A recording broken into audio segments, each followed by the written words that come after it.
tous, ravi d'être avec vous pour cette émission spéciale à l'occasion de la journée mondiale de l'obésité, une émission axée sur la prise en charge de l'obésité de l'adulte mais aussi de l'enfant au centre Elsan Obésité à Nantes. Et pendant un petit peu plus d'une heure et quart, une heure et demie, eh bien nous allons avec mes invités échanger sur le parcours, le suivi des patients et avec quels professionnels. Je vous invite d'ailleurs à réagir sur le chat, vos remarques, vos questions, on aura l'occasion de les prendre tout au long de cette émission. Alors ce soir, eh bien, je recevrai donc des chirurgiens, médecins, diététiciens, coachs sportifs, psychologues et une patiente qui a accepté d'être avec nous pour témoigner. Nous allons dans un premier temps évoquer la prise en charge de l'obésité pédiatrique particulière à celle de l'adulte. Puis nous évoquerons la prise en charge médicale qui peut être suivie ou non, vous comprendrez pourquoi, d'une prise en charge chirurgicale. Mais avant de les recevoir, j'aimerais vous rappeler quelques chiffres et éléments. Regardez ce premier chiffre. Selon donc une enquête réalisée en octobre dernier pour la Ligue contre l'obésité par l'Institut Odoxa en France, l'obésité touche près de 8 millions de personnes, soit environ 15% de la population. Cette étude révèle les vrais chiffres de la discrimination envers les personnes souffrant d'obésité. Les enfants, par exemple, et il faut le savoir, sont 4 fois plus souvent victimes de stigmatisation que les autres. Près d'un Français sur 5, et ce sera donc notre deuxième chiffre, subit actuellement ou a déjà subi des discriminations. Et une jeune femme sur 2 en situation d'obésité est victime de grossophobie, un fléau qui se répète dans la sphère publique, à l'école ou même au travail. Et j'aimerais qu'on reprenne cette phrase d'Agnès Morin, directrice de la Ligue contre l'obésité. Et elle dit très justement, la grossophobie, c'est la mise en accusation de l'apparence physique sur fond de culpabilisation des personnes atteintes d'obésité.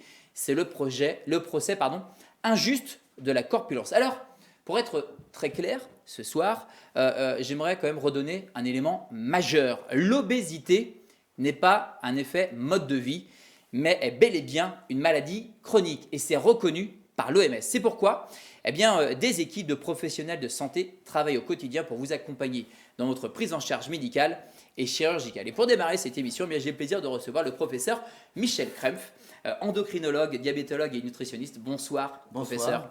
Le docteur Stéphanie Piette, qui est pédiatre. Bonsoir, merci d'être avec nous. Et à vos côtés, nous avons donc le docteur Marc Lepère, chirurgien viscéral et digestif, chirurgien bariatrique. Bonsoir. Alors, professeur Krempf, tout d'abord, et même à tous les trois, j'aimerais avoir votre sentiment sur les chiffres que je viens de donner. Mais ils parlent d'eux-mêmes, non? C'est-à-dire, effectivement, c'est un fléau, on peut le dire, au niveau mondial. On a parlé d'épidémie, puisque finalement, on a vu la croissance de l'obésité grimper de manière extraordinaire. Alors, c'est un peu en train de se calmer, j'ai envie de dire, mais ça reste quand même une préoccupation majeure de santé publique. Et puis, je vous remercie surtout d'avoir insisté sur le fait qu'il s'agit d'une maladie, et non pas, je dirais, d'un problème esthétique, comme malheureusement beaucoup de nos concitoyens le croient encore, et une partie malheureusement de nos autorités. Et les clichés ont l'air d'enduire, vous avez raison de le préciser. Sur ces chiffres, en tant que pédiatre, docteur? Alors, en tant que pédiatre, on sait qu'en France, 17% des enfants sont atteints de surpoids, dont 4% d'obèses. Les Pays de la Loire sont légèrement épargnés puisque les chiffres sont de 11% de surpoids et 2% d'obésité. Très bien, merci de le rappeler. Merci beaucoup. Docteur Lepère, sur les chiffres qu'on a donnés quand même, ce fléau sur la grossophobie, est-ce que vous le voyez vous en consultation aussi? Ah, bien sûr. Beaucoup de nos patientes, 80% des patientes, 80% des patients qui viennent me voir sont des femmes, en souffrent, Ouais. sont impactées et vraiment sur le plan personnel, le fait d'avoir à prendre en charge cette maladie, faire reconnaître, est vraiment tout à fait structurant pour ces personnes-là. Professeur Krempf, est-ce que vous pouvez nous définir tout d'abord ce qu'est l'obésité? Bien, donc la définition, je dirais, de base, c'est effectivement un excès de masse grasse, masse adipeuse. Bon, mais une fois qu'on a dit ça, je dirais, sur le plan pratique, on n'avance pas beaucoup. Alors, certes, le simple coup d'œil, des fois, permet de nous aider, on sommes d'accord là-dessus, mais dans notre métier, au quotidien, on utilise ce qu'on appelle l'index de masse corporelle. C'est l'IMC. L'IMC. On comprend très bien que peser 100 kg quand on mesure 1m50 ou quand on mesure 1m90, c'est pas tout à fait la même chose. Ouais. Voilà. Et donc, on utilise ce paramètre qui prend le poids et qui divise par la taille en mètres élevés au carré. Bon, c'est un peu compliqué mathématique, mais on a plein d'applications aujourd'hui qui le calculent.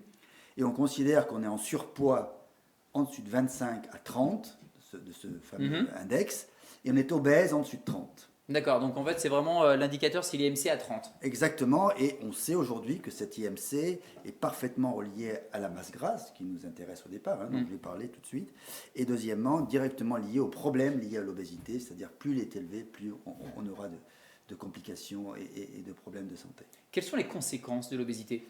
Ben, ils sont multiples. Alors, on a parlé des conséquences psychologiques. Tout cela, je dirais, est un point extrêmement important et ça altère considérablement la qualité de vie. Nous sommes tous unanimes autour de ça. Mais n'oublions pas, c'est une maladie parce que ça tue.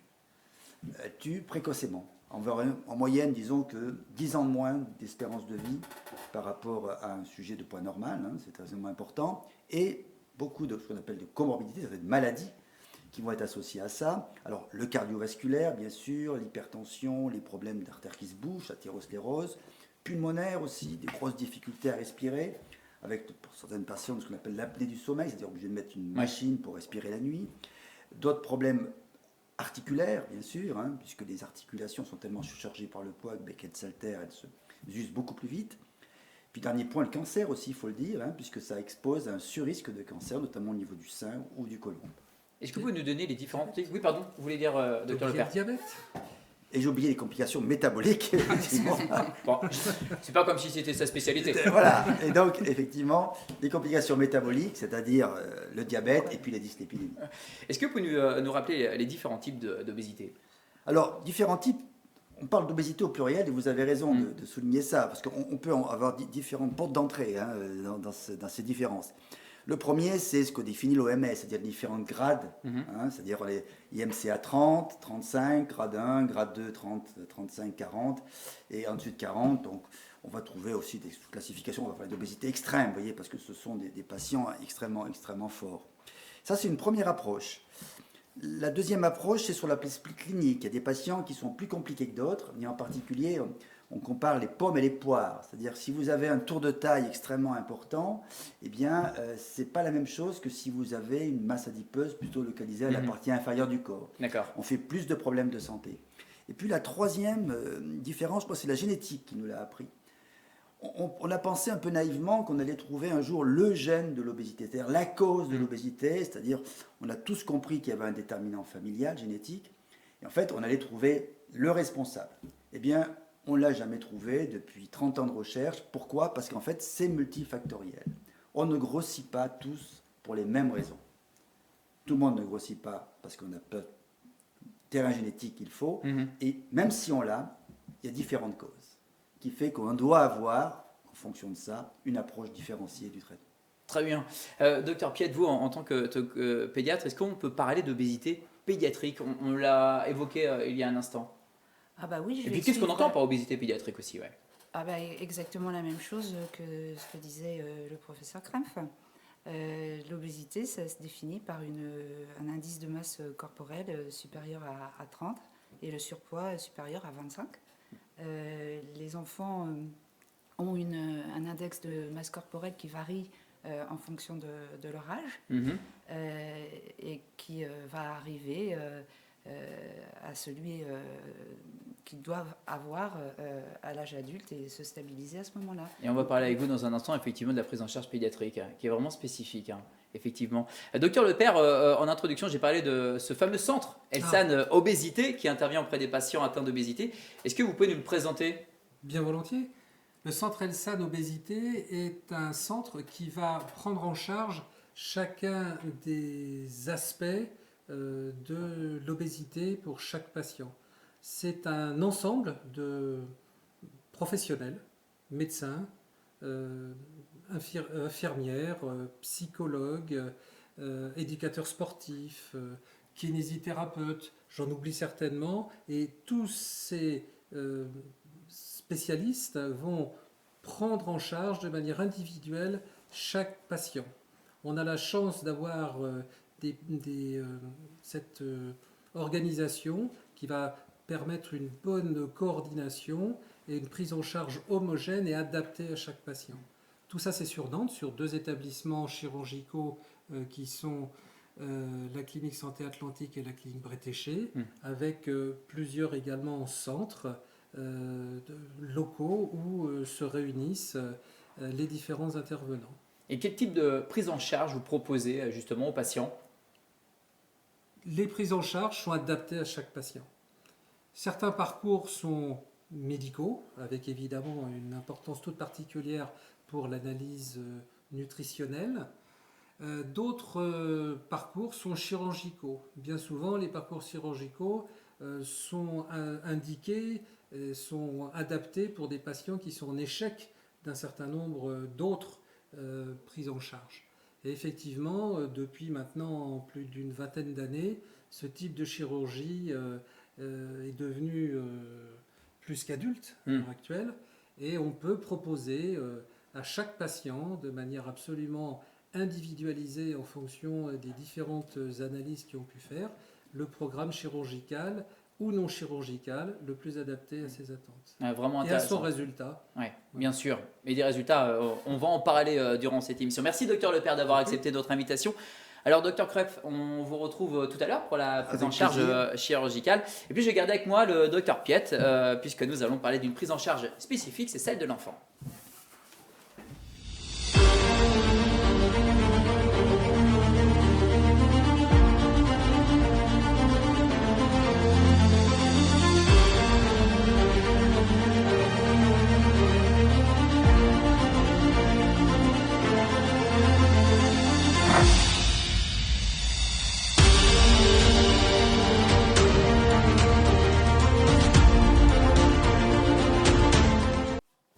Clémence Aliou nous a rejoint. Vous êtes diététicienne. Bonsoir Clémence, merci d'être avec nous. Alors, docteur Piette, quelle est la différence, mais c'est vrai que la question je vous la suis posée, en préparant cette émission entre un enfant dodu et un enfant obèse? Elle a l'air toute simple, toute bête cette question, mais je vous la pose quand même. Un enfant dodu, c'est un enfant qui a peut-être un indice de masse corporelle qui est légèrement élevé, mais qui reste en deçà de la zone de surpoids. D'accord. S'il est stabilisé sur cette courbe, qu'il ne dépasse pas l'IMC qui correspond à la zone de surpoids, bah, il est dodu. Et dodu, et ça qu'en préparant cette émission, vous me disiez que vous aimez bien les enfants qui étaient potelés. Alors je crois en fait que vous n'avez pas tout à fait compris mon propos. Ce que j'expliquais, c'est que le nourrisson est physiologiquement dodu, puis on voit son indice de masse corporelle descendre physiologiquement jusqu'à 6 ans, où il est là, où il doit être là au plus bas. Ensuite, l'IMC remonte, il y a une poussée à l'adolescence, et ensuite donc le plateau adulte. C'était ça, c'était pour faire la différence entre le nourrisson qui est un beau bébé de base, voilà, un bon bébé bien potelé. rond parce qu'il est petit et rond, et l'enfant de 6 ans qui, lui, doit devenir filiforme. Et il y a quand même une notion importante en préparant cette émission, je ne connaissais pas ce terme, c'est ce terme de rebond chez un enfant. Qu'est-ce que ça signifie? Alors, justement, d'abord le rebond d'adiposité, je pense que c'est ce que, en tant que médecin professionnel, nous devons être très attentifs à ça, puisque, comme je viens de le dire, l'enfant doit être au plus mince aux alentours de ses 6 ans. D'accord. Et si on voit, avant ses 6 ans, son indice de masse corporelle augmenter de façon rapide, à ce moment-là, il faut intervenir rapidement pour stabiliser son poids et éviter qu'il monte vers le surpoids, voire l'obésité. Et c'est vraiment là où on a les meilleurs résultats pour enrayer l'évolution vers le surpoids ou voire l'obésité. En quoi la prise en charge est différente de celle d'un adulte? Alors, elle est différente déjà. L'enfant est aidé, et nous, on est aidé aussi dans la prise en charge par le fait qu'un enfant, ça grandit. Un adulte atteint sa taille maximale et il doit perdre du poids. Un enfant, lui, ce qu'on va plutôt chercher, c'est à stabiliser son poids tout en suivant sa croissance. Il doit se faire. Donc c'est pour ça qu'il faut repérer au plus tôt, quand il a encore un grand potentiel de croissance, cette tendance à l'élévation de l'IMC. Et quand on parle de prise en charge pédiatrique, ça va jusqu'à quel âge? Parce que là, on parle d'enfants. Après, il y a l'adolescence, après la phase adulte. La pédiatrie en ville, c'est 0-18 ans. Et on peut dire que finalement, nous, on va à l'hôpital de jour d'obésité pédiatrique à Bretéché jusqu'aux grands adolescents. Après, certains souhaitent partir vers le parcours adulte, mais c'est vraiment à la fin de l'adolescence. Vraiment toute fin de l'adolescence. Ouais, ouais. Et qui oriente l'enfant vers une prise en charge alors? Alors, en fait, les médecins traitants, les pédiatres, le service de PMI, la protection maternelle et infantile. On a beaucoup de retours également de la médecine scolaire. Et puis parfois les parents eux-mêmes qui très bien. commencent à s'inquiéter. Ouais. Ouais, bien sûr, on imagine. Hein, pour être parent, je comprends tout à fait leurs angoisses. Clémence Alliot, le docteur Piat, dit qu'il ne faut pas prononcer le mot régime. Ça, c'est en préparant cette émission. Alors ça, par contre, j'ai bon. Hein. Ah oui. Là, ok. Là, je ne me suis pas trompé. C'est bon, tout va bien. Il ne faut pas prononcer le mot régime. Alors, je dis ça parce que on a reçu une question sur le chat. Pourquoi ne fait-on pas faire un régime à un enfant? Vous allez pouvoir répondre, Clémence. De quelle manière vous réussissez à lui faire comprendre qu'il est important de changer son comportement alimentaire à cet enfant en tant que diététicienne? Alors, en fait, c'est un petit peu. Déjà, c'est une question assez complexe. On ne peut pas y répondre comme ça. Parce qu'il faut déjà apprendre à connaître l'enfant, apprendre à connaître ses parents, d'ailleurs, ou les parents, parce que parfois on n'a qu'un seul parent qui est avec nous en consultation. L'idée, c'est vraiment d'essayer plutôt de rassurer l'enfant, le ou les parents, surtout de déculpabiliser. Ça, c'est très important. En tout cas, on est vraiment dans cette recherche-là. Et on va plutôt travailler sur des outils ludiques. L'idée, c'est vraiment de passer par des choses très, très faciles qu'ils vont comprendre assez facilement. Et en fait, on va surtout demander à la famille, véritablement toute la famille, de s'engager. En fait, on ne demande pas qu'à l'enfant de changer ses habitudes, mais aussi à la famille, parce que parfois, il peut y avoir des habitudes familiales globales qui peuvent justement engendrer des habitudes qui peuvent faire prendre du poids. C'est un travail collectif au sein du cercle familial. Exactement. Et c'est vrai que nous, on va travailler sur des outils. Alors, je parlais d'outils ludiques. Alors, je pense à un exemple qu'on utilise. Nous, par exemple, un exercice de dégustation. On fait déguster en fait un aliment. Alors, c'est pas parce que je suis diététicienne que je vais faire déguster un morceau de brocoli, mais on va plutôt aller en fait vers, par exemple, un morceau de chocolat ou un bonbon. Et en fait, on va leur faire déguster avec leurs 5 sens. D'ailleurs, même plutôt 4 sens, parce qu'on va leur faire à l'aveugle. Ils ne savent pas à l'avance en fait quel type d'aliment ils vont déguster. Et on fait justement cet exercice avec les parents, pour qu'eux aussi découvrent ce que c'est que de déguster, d'apprendre à savourer, etc. Alors, ce qui est intéressant, c'est que dans ce que vous venez de dire, il y a une part d'éducation aussi dans le comportement alimentaire des parents. Oui. Hein, c'est ça. Qui Exactement. sont après prescripteurs quelque part aussi pour leur enfant. Complètement. Oui. Ça, c'est vraiment intéressant. C'est vraiment d'inscrire toute la famille dans cette démarche. Et est-ce que le suivi est le même que pour celui d'un adulte? Alors, c'est difficile de répondre oui ou non, parce qu'il y a quand même une similitude, puisqu'on va être aussi dans les mêmes types d'outils qui peuvent être utilisés aussi pour les adultes.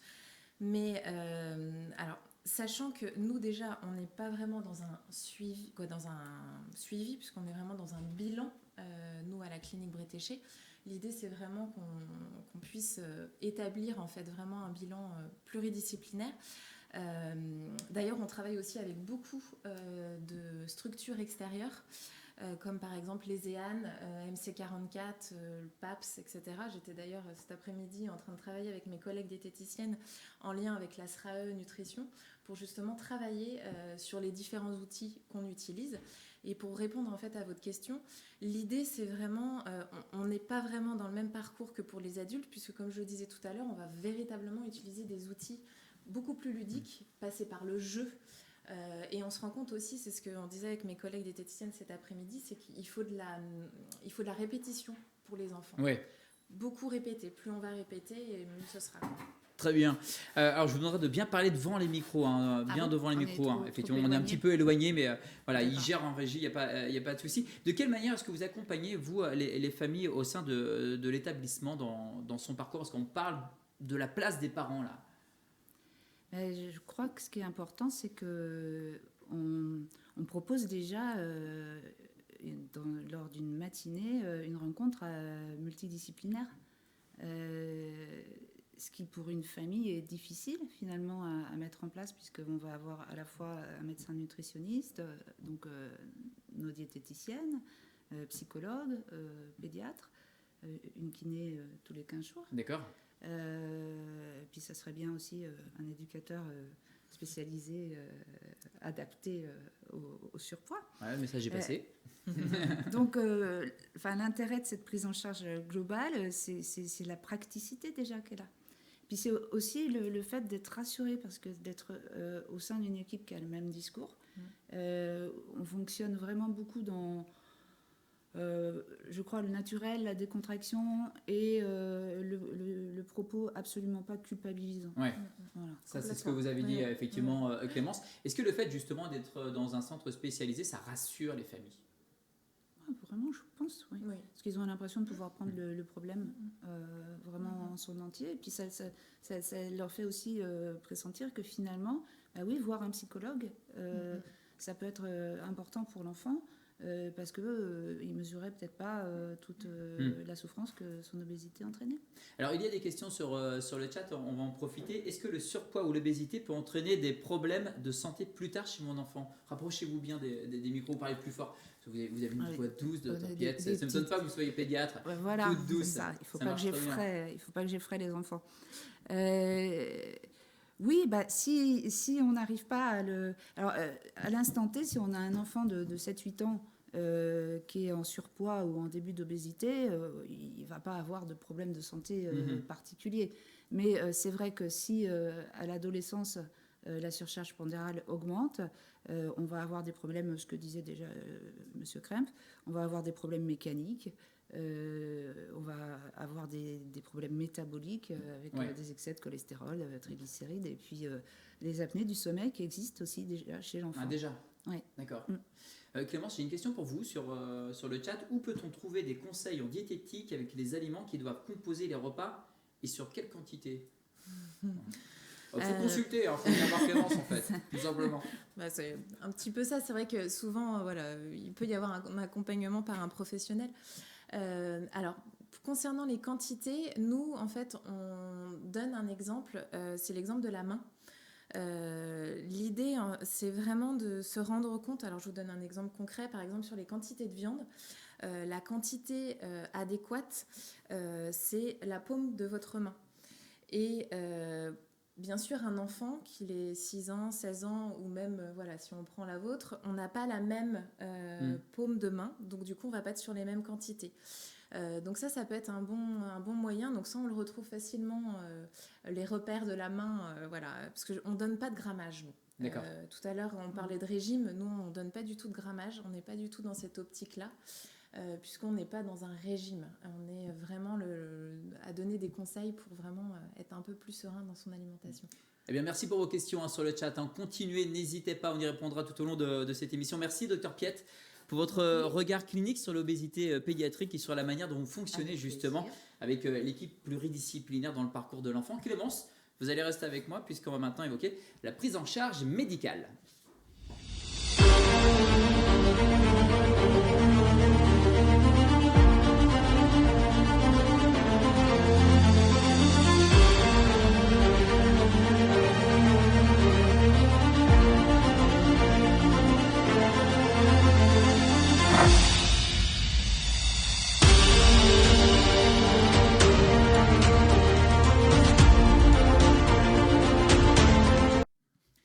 Le docteur Liliane Borges, diabétologue à la clinique Bretéché, et la psychologue Pauline Delaunay nous ont rejoints. Bonsoir. Bonsoir. Merci d'être avec nous.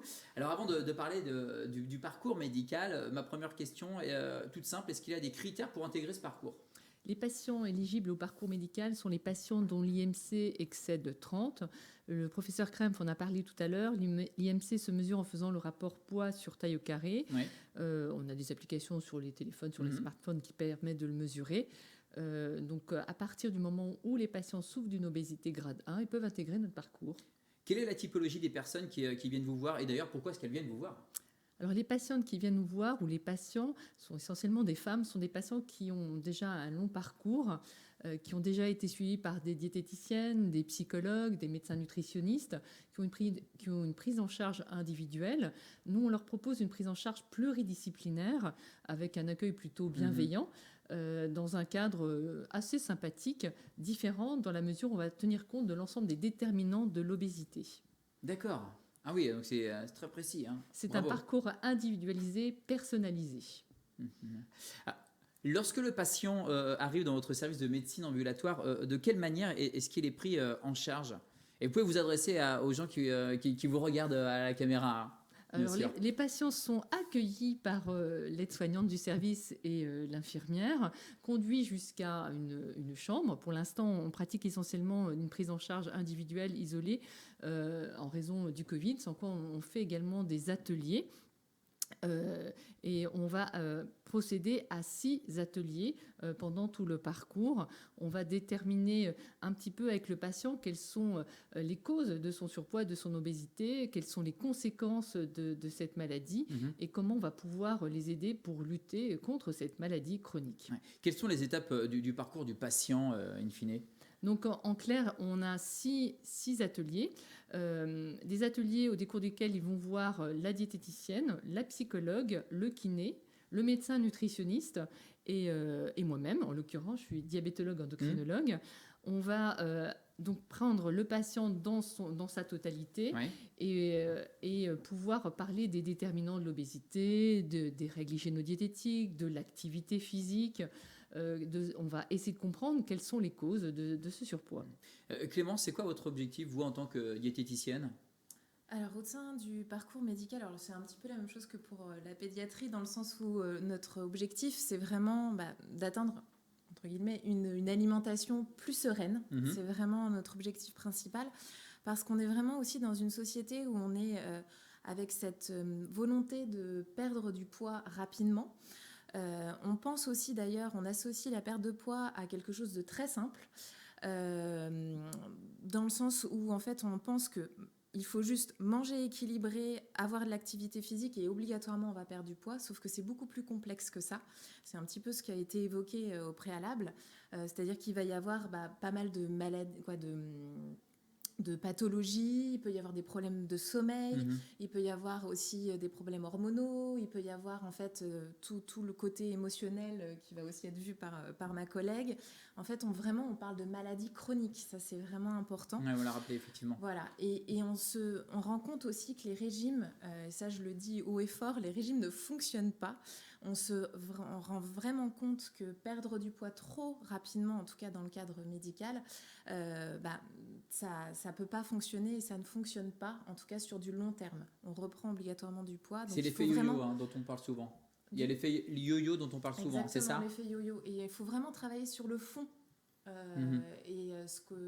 Quand on fait un régime lambda, si je puis dire, perdre du poids c'est compliqué, alors que nous, notre idée c'est de pouvoir vous accompagner plus sereinement, en tout cas on essaye. Alors on parle d'atelier, vous travaillez en binôme avec une aide-soignante. Oui. C'est intéressant. Exactement, oui. Alors d'ailleurs je lui fais un petit coucou à Pascal, parce qu'elle doit nous regarder.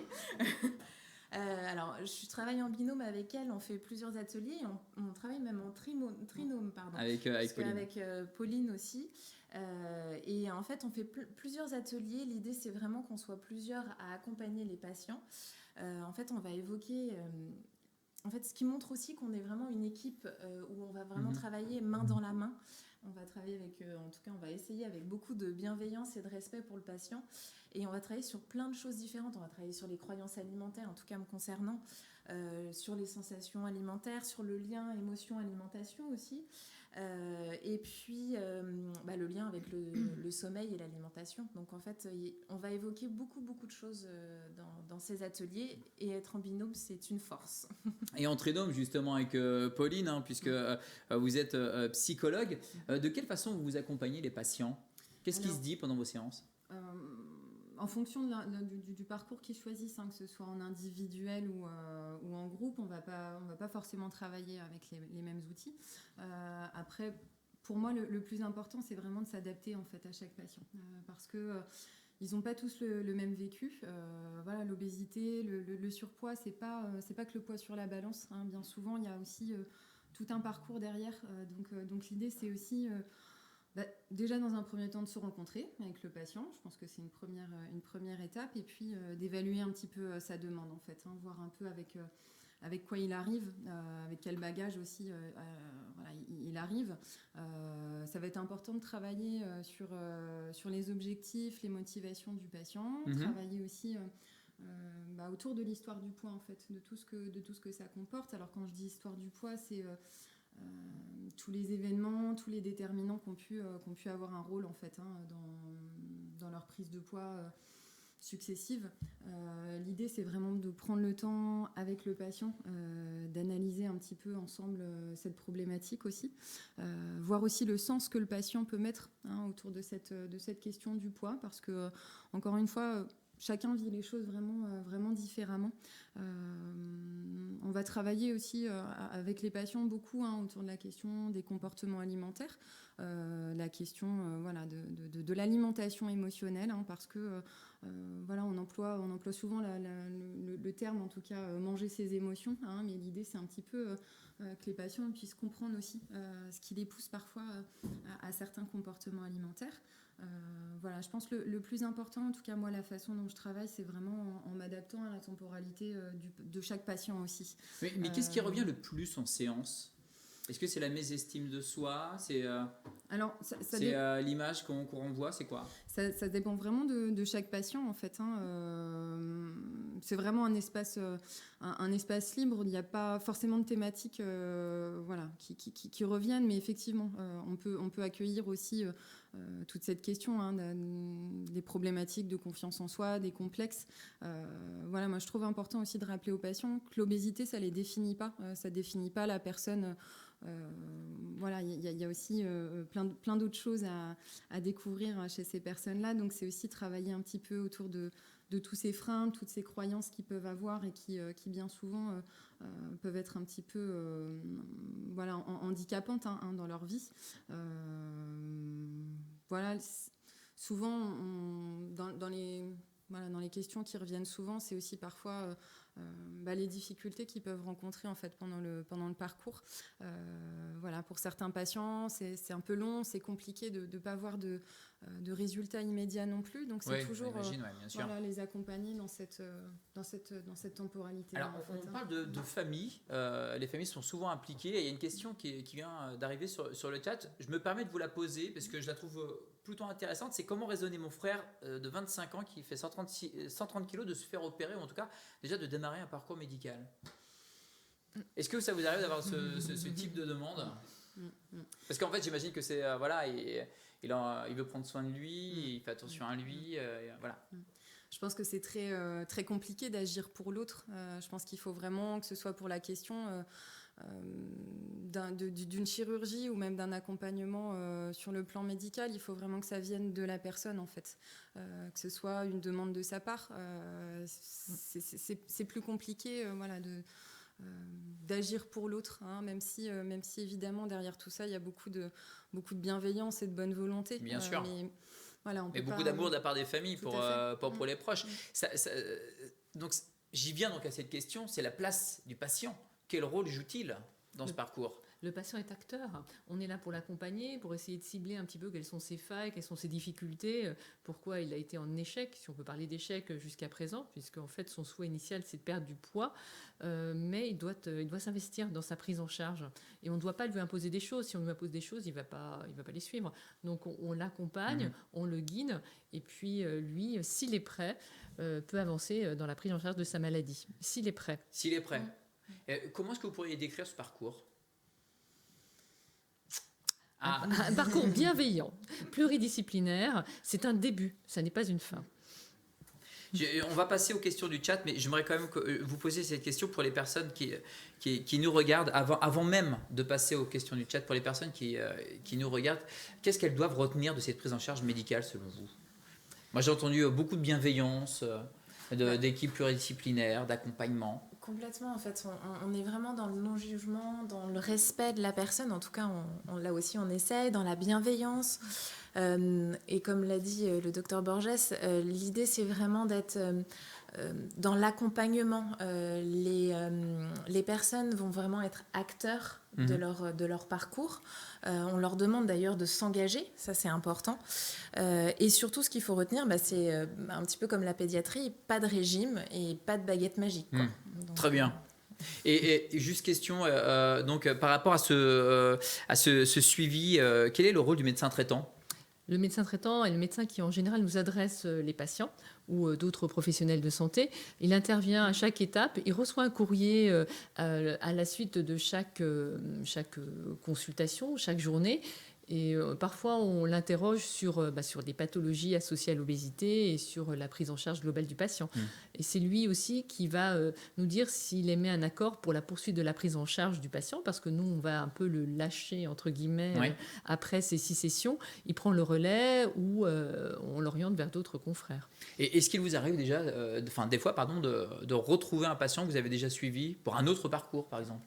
Oui, tout à fait. Oui, pour le parcours chirurgical, notamment. Pour le parcours chirurgical. Ou pour la poursuite de la prise en charge médicale, notamment quand les patients ont, pour ma part, des pathologies telles que du diabète ou des dyslipémies. Je les suis dans ce cadre-là. Et c'est une question du chat, vous venez d'y répondre. Si je suis déjà opéré, est-ce que je peux intégrer un parcours médical ? Tout à fait. La réponse est oui. Voilà, c'est un grand oui. Au contraire. Au contraire. On sera là pour vous accueillir. La prise en charge, alors là, je passe aux questions des internautes et merci 1000 fois de les poser sur le chat. La prise en charge se fait-elle uniquement en hospitalisation ou en consultation externe ? Les prises en charge se font en ambulatoire. C'est une hospitalisation de jour au décours de laquelle les patients vont voir les différents intervenants. Actuellement, ça se passe sur une demi-journée. Ça leur permet de voir tout le monde. C'est assez facile de libérer une demi-journée plutôt que de voir différents intervenants. Après, si les patients souhaitent nous voir en externe, c'est possible également. On est assez souple. Bon, vous avez l'air assez souple, effectivement. L'obésité est-elle une maladie ? Enfin, l'obésité est une maladie, pardon, mais est-elle une ALD, une affection longue durée ? Non. Les complications en lien avec l'obésité peuvent être en ALD, telles que le diabète, le syndrome d'apnée du sommeil, mais l'obésité en soi, non. Et une dernière question, alors je vous la pose quand même, ou alors on y répondra peut-être dans le parcours chirurgical. L'opération est-elle prise en charge à la clinique ? Oui, tout à fait. Vous êtes, alors là, vous répondez du tac au tac, docteur Borges. Merci en tout cas. Merci 1000 fois à toutes et trois. On comprend bien que le patient donc, a toute sa place dans ce parcours médical qui d'apparence peut paraître complexe, mais qui, nous venons de le voir, grâce à cette équipe pluridisciplinaire, ce ne l'est pas. Voilà, donc n'hésitez pas. Il est toujours bien accompagné de professionnels de santé pour trouver donc les bonnes orientations et le rassurer dans ses choix. Merci à toutes les trois pour vos interventions. La prise en charge donc médicale enclenche parfois ou parfois pas une prise en charge chirurgicale. On en parle maintenant.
Et avec nous donc pour parler de cette prise en charge chirurgicale, le docteur Antoine Sina, chirurgien viscéral et digestif, chirurgien bariatrique.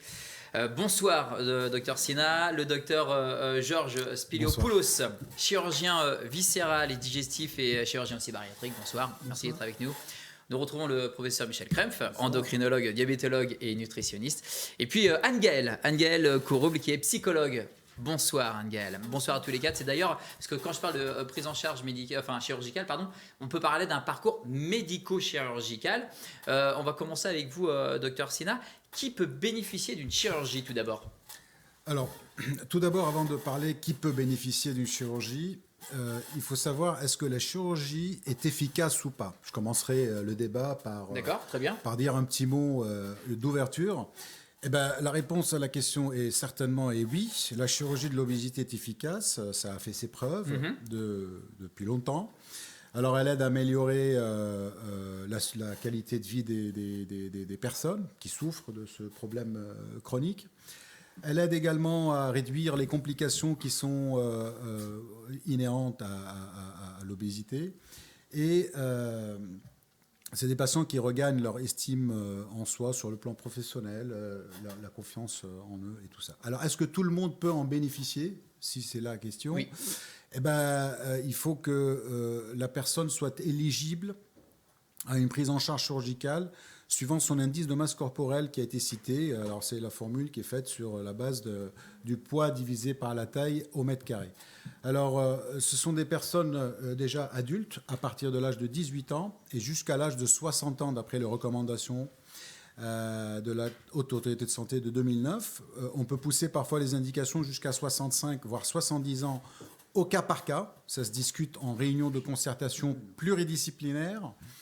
Il faut savoir que ce sont des personnes qui souffrent d'une obésité massive et sévère, autrement dit des personnes qui ont un indice de masse corporelle supérieur à 40 ou entre 35 et 40 avec au moins une comorbidité susceptible d'être améliorée par la chirurgie bariatrique. Donc c'est de l'obésité sévère. On parle de l'obésité sévère, voire même massive ou modérée, entre 35 et 40, c'est le grade 2 de l'obésité, mais à condition que celle-ci soit accompagnée d'une complication. Quelles sont les complications ? Ça peut être l'hypertension artérielle, ça peut être le diabète, ça peut être le syndrome d'apnée du sommeil, ça peut être le problème de cholestérol, d'hypercholestérolémie. Ça peut être aussi même des problèmes d'infertilité chez la femme. C'est une jeune femme à l'âge de procréer, ça peut rentrer dans la ligne de compte. D'accord. Ça peut être un problème de foie gras, une hépatite, une stéatose hépatique, autrement dit la NASH. Tout ça, ça rentre dans la ligne de compte pour être éligible à la chirurgie.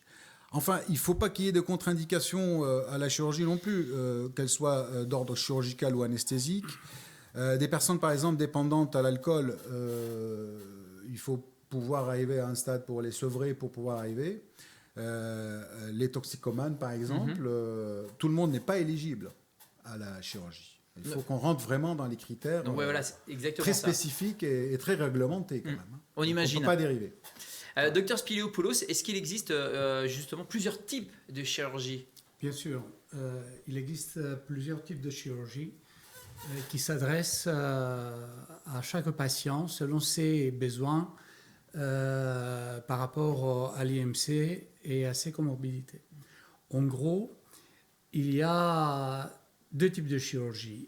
Une chirurgie exclusivement restrictive, ça veut dire une chirurgie qui diminue le volume de l'estomac, et une chirurgie qui associe la restriction avec la hypoabsorption, c'est-à-dire une chirurgie qui, en gros, pour que nos spectateurs puissent comprendre, diminue le parcours des aliments dans l'intestin grêle. D'accord. Voilà. Le choix du type de la chirurgie dépend de plusieurs facteurs. De l'IMC, c'est-à-dire de l'index de masse corporelle, et dépend aussi de la présence ou pas de comorbidité. Certains types de chirurgie s'adressent à des patients qui ont des comorbidités métaboliques. On a l'habitude de considérer comme comorbidité métabolique le diabète de type 2, mais l'IFSO, qui est l'Organisation mondiale de la prise en charge chirurgicale de l'obésité et des maladies métaboliques, considère comme maladies métaboliques, les dyslipidémies, la stéatose hépatique, l'hypertension, etc. Donc, il faut calculer, il faut vraiment évaluer très attentivement le patient et surtout tenir compte également de ses souhaits. Parce que le patient a son mot à dire sur le choix de la technique chirurgicale. D'accord. On a tous les jours, nous, vous savez, nous, on ne peut que proposer. Et on peut expliquer au patient quel est son intérêt. Mais presque tous les jours, on voit des patients qui suivent l'exemple d'un voisin ou d'un proche qui a bénéficié d'une telle autre intervention. Et donc, ils choisissent selon des critères pas purement médicaux. Docteur Sina. Comme vient de le préciser mon collègue, le docteur Spiliopoulos, on essaye d'adapter à chaque patient un peu à la carte, j'ai envie de dire, au niveau de la technique chirurgicale. Alors, il faut savoir quand même que la plupart du temps, effectivement, on peut laisser le choix aux patients. Mais d'un autre côté, on a quand même des critères qu'on doit suivre et qu'on doit respecter. Je cite, un patient qui a un IMC à 40 et plus, qui a un reflux gastro-œsophagien, ça veut dire des remontées acides, qui en souffre régulièrement au quotidien, qui prend tous les jours des médicaments pour pallier à ce reflux, pour calmer le reflux, qui a en plus, dans le bilan préopératoire qu'on fait systématiquement, l'endoscopie faite par le gastro-entérologue, on trouve par exemple des signes d'œsophagite, ça veut dire une inflammation au niveau de l'œsophage. Eh ben, on va probablement s'orienter plus vers une chirurgie de dérivation, c'est-à-dire le bypass gastrique, en Y, là en l'occurrence, pour qu'on puisse traiter le reflux par la même occasion et le problème pondéral. On ne proposerait pas une sleeve de première intention à ce patient, sauf s'il y a une contre-indication. Il y a juste, je vous coupe, docteur Sina, parce qu'il y a une question qui vient d'arriver, et vous avez parlé de l'âge justement de l'opération. Pourquoi la chirurgie ne se fait pas après 65 ans ? Alors, j'ai bien précisé qu'elle peut se faire jusqu'à même 70 ans. Moi, personnellement, j'en ai opéré jusqu'à 72 ans même, des patients qu'on passe en commission, ce que j'appelle la RCP, la réunion de concertation pluridisciplinaire. D'accord. Il faut savoir quand même que les critères sont 18 ans, 60 ans. Au-delà de 60 ans, ça se discute. C'est au cas par cas. Est-ce qu'on va rendre service aux patients ? Il y a aussi une chose qui est très importante à partir de 65 ans. Le fait de perdre du poids et trop de poids peut induire ce qu'on appelle une sarcopénie. Je m'explique. Pour les spectateurs, ça veut dire un problème ostéo-articulaire, un problème osseux, un problème de perte de déminéralisation osseuse, déjà quelqu'un qui est en ostéoporose. Donc ça, il faut tenir compte de cela. Il faut tenir compte de la masse graisseuse et tout ça. C'est un critère très important. Et pour ça, on a des outils aujourd'hui pour les gens qui ont plus de 65 ans, comme l'impédancemétrie par exemple, qui va étudier vraiment la masse graisseuse. Et on les évalue de toute façon par un gériatre qui est spécialisé dans le problème dans ce domaine-là. Et on ne ferme pas la porte, mais on discute. Ok, c'est vraiment du cas par cas. Voilà. J'aimerais, docteur Spiliopoulos, que vous me fassiez la différence, en tout cas que vous nous expliquiez, parce que donc le docteur Sina l'a évoqué très rapidement, la sleeve et le bypass. Bien, la sleeve est une intervention chirurgicale qui agit exclusivement sur l'estomac. Il réduit le volume de l'estomac, donc sa capacité, et diminue également la faim avec la suppression de la production de la gréline, qui est l'hormone de la faim. Alors mes patients demandent souvent, mais une vie sans faim n'est pas drôle, n'est pas agréable. Donc la faim réapparaît dans 6 mois parce qu'une partie de la gréline est produite au niveau de l'intestin grêle. Et bien évidemment, au niveau de l'intestin grêle, on ne la touche pas. Donc c'est une petite faim facilement maîtrisable qui apparaît à distance, mais après un délai de 6 mois qui est crucial pour la perte pondérale et la diminution. Voilà, c'est ça, c'est un film...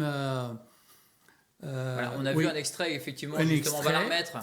On va remettre les images. Oui, ça c'est l'estomac. Donc en bleu, c'est la nourriture qui descend l'estomac. Le patient est rassasié quand la partie haute de l'estomac est remplie. Et voilà, on enlève ce croissant en fait, qui dépasse. La plupart des patients demandent combien d'estomac on va enlever. Oui. En réalité, on ne le sait pas. Ce qu'il faut poser comme question est quelle quantité d'estomac on va laisser. Parce que cette partie de l'estomac qui va rester va assurer la survie du patient et le bien-être du patient.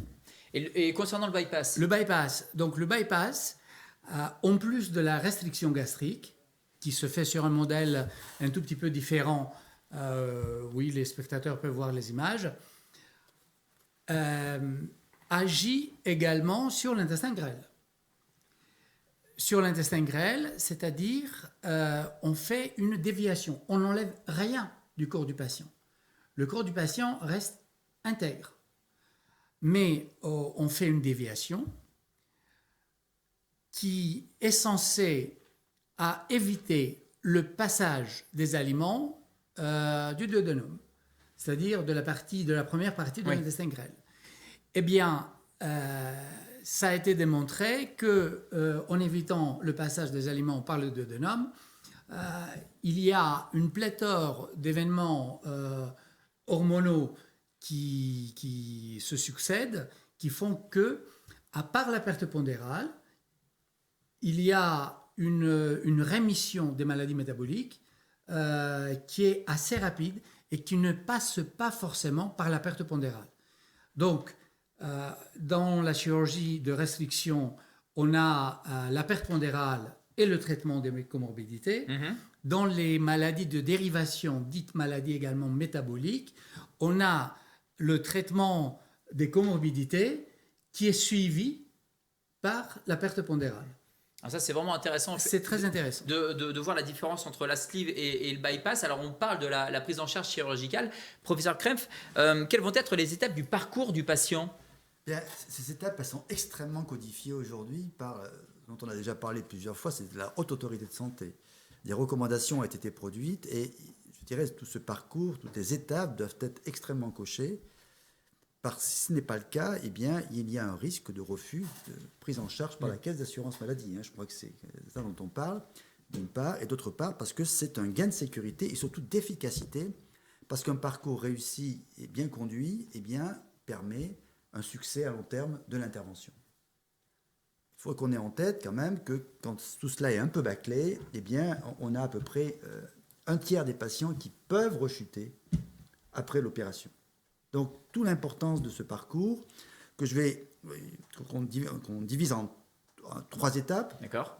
La première étape, qui est l'étape de préparation, où là, ce que l'on va avoir, donc, c'est toute une équipe pluridisciplinaire qui va prendre le patient pour le préparer. Donc, on va voir les médecins, on va voir le diététicien, psychologue, les chirurgiens interviennent aussi régulièrement. Et donc, les préparateurs physiques, toute l'équipe soignante est là, autour du patient, pour l'accompagner pendant 6 mois, à peu près, jusqu'à ce que considère que le patient est prêt à être opéré et son dossier est présenté à ce qu'on appelle une commission de concertation pluridisciplinaire. C'est-à-dire, en fait, c'est l'ensemble des pairs, c'est-à-dire des personnes qui interviennent dans la chirurgie, en l'occurrence à Nantes, c'est comme ça que nous fonctionnons, pour décider si finalement la préparation a été correcte, si tous les critères sont respectés, pour décider, OK, on peut opérer. Et à ce moment-là, la caisse d'assurance maladie est contactée pour que une prise en charge soit mise en place. C'est justement la question qui vient d'être posée. Est-ce que c'est pris en charge, que ce soit le parcours médical ou chirurgical? Exactement. C'est-à-dire que la prise en charge de la chirurgie dépend d'un accord de la caisse d'assurance maladie. Très bien. Et cet accord va dépendre de l'avis de la commission pluridisciplinaire qui elle-même prendra son avis sur la préparation et tous les respects des critères qui sont demandés habituellement. Donc ça, c'est assez clair. Donc voilà la première partie, préparation, à peu près 6 mois, multidisciplinaire, mais individualisée toujours. C'est-à-dire on peut effectivement avoir des prises en charge plus personnalisées. Deuxième étape, c'est ce qui se passe autour de la chirurgie, donc la chirurgie elle-même, la préparation juste avant la chirurgie, où on revoit des aspects diététiques spécifiques d'alimentation, ce qu'on appelle le fractionnement, je ne vais pas le détailler ce soir, ou des régimes, enfin des alimentations un peu plus restrictives de façon à faciliter l'opération. L'intervention et le post-opératoire, c'est-à-dire là où il va y avoir une prise en charge extrêmement active, avec toute une séquence de réintroduction des aliments, avec des textures différentes. C'est-à-dire on peut passer de liquide au haché, aux petits morceaux, etc. Donc tout ça est parfaitement détaillé. en insistant sur les apports de certains aliments comme les protéines qui sont essentielles à ce stade-là. Donc ça, c'est le post-opératoire, je dirais, immédiat, qui va durer 2-3 mois, avec là un suivi extrêmement rapproché. Et on va en parler effectivement Et dans après, un instant.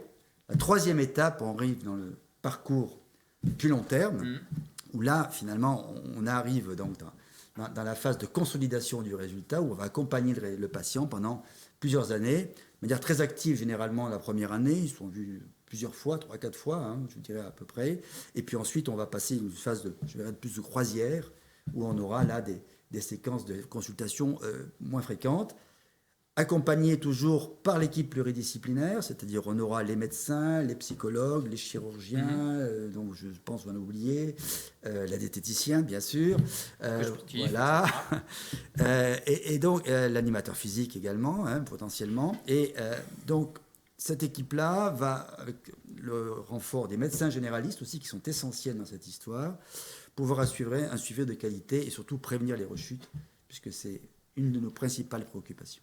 Et on a avec nous, il faut bien le préciser, justement dans ce parcours, eh bien, on a un diététicien, on a une coach sportive, on a une psychologue avec nous en plateau, on a Alexandre qui est juste à côté. On ne pouvait pas mettre tout le monde, voilà, on ne pouvait pas mettre tout le monde pour des raisons de règles sanitaires. Alexandre de Souza qui est avec nous, bonsoir. Oui, bonsoir. Vous êtes diététicien clinicien à Santé Atlantique. Dans ce parcours, on retrouve bien sûr donc, les diététiciens que vous êtes, les coachs sportifs. Hein, la perte de poids, qu'elle soit médicale ou chirurgicale, a été influencée par l'alimentation et l'activité physique. À quel moment, vous, en tant que diététicien, vous intervenez dans ce parcours chirurgical ? Alors, merci de rappeler les piliers de la perte de poids qui sont l'activité physique et la diététique. Il ne faut pas les négliger. Bien sûr, vous avez raison. Le diététicien, il intervient dans la prise en charge chirurgicale avant la chirurgie pour préparer le patient. Le but, c'est d'expliquer un petit peu au patient, de lui apprendre, de lui donner les outils pour qu'il soit capable de choisir son alimentation, une alimentation plus qualitative, donc savoir ce qui est gras, ce qui est sucré, parce que l'alimentation du supermarché est pleine de pièges et il faut les aider un petit peu à ça, leur donner des astuces pour qu'ils puissent changer leur comportement alimentaire au long terme. On doit les préparer à la chirurgie en elle-même. Il ne faut pas oublier que la chirurgie provoque toujours au moins une restriction, voire une dérivation, comme le disaient les chirurgiens. Donc l'estomac est plus petit. C'est ce qu'il faut bien comprendre. Et c'est là où on va leur apprendre à adapter leur alimentation. À manger différemment. À manger différemment. Alors en qualité, ça a été fait dans le parcours médical aussi. Et là, on va leur expliquer l'importance de la mastication. Ouais. Le tube digestif, moi je le compare souvent à une usine, hein, avec des éléments, la bouche, l'estomac, le tube digestif, qui sont les 3 postes de fabrication.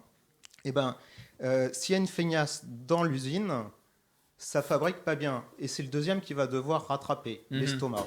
Et la chirurgie fait que le patient, son estomac, n'est pas capable de compenser le boulot qui n'est pas fait par la mastication. Donc on leur apprend beaucoup l'intérêt de la mastication, on leur donne des astuces pour réussir à s'y mettre, parce que souvent ce n'est pas évident, ce n'est pas toujours quelque chose d'acquis. On mastique de nos jours très peu, on mange des aliments très liquides, très mous.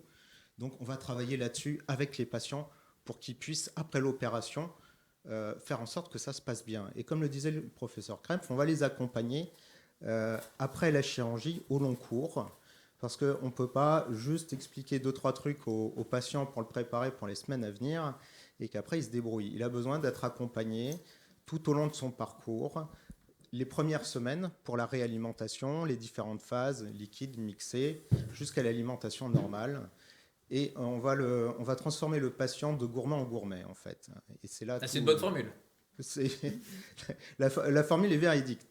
Et les patients nous le disent souvent, qui sont passés de gourmand à gourmet.